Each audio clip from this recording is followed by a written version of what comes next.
Hi, I'm Bridgette Stewart. I'm with the Community Advisory Board, and I work in Minneapolis, Minnesota, right inside of the heart of George Floyd Square. So I am the Director of Communications, and I do a lot of PR work. I do freelancing to bring a lot of positive awareness to the square. On May 26th of 2020, I was working with KMOJ Radio, and I asked our general manager if I could go and cover the trial. He said absolutely. So I went down to 38th in Chicago, which was the day after George Floyd was murdered, and I just went with two of my colleagues, and we wanted to just go pay our respects to that area. We had no idea what we were driving into. Cub Foods was a place we knew. That area was a place we knew, and so it was just like I couldn't believe that we were actually watching that happen in Minneapolis. What could we do in that time? Being a born and raised Minnesotan, you just were compelled to do something. Outside of doing community work, I work with Dr. David at Health Source Chiropractic here in Edina. And when I talk to them and they find out about what I do outside of the chiropractic office, they're amazed that I sit and work with Sheriff Witt. They're honored.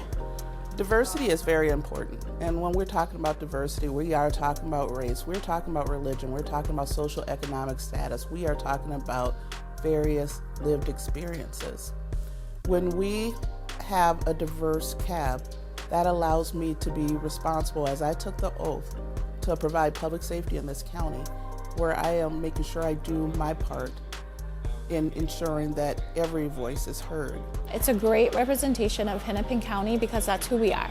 We have so many different backgrounds, from educational to economic status to just who we are in our day-to-day lives. It's just very diverse. You see, we also have to admit, in public safety and law enforcement in general, the longer we do this, we lose sight of what people who have not been in this type of work have done.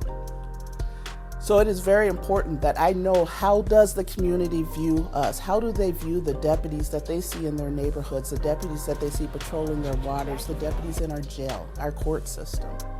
Being able to help the community trust and being able to help law enforcement trust that what they're doing is correct. We want them to trust us if we're not willing to trust them. There's got to be a meet in the middle. It takes all of us.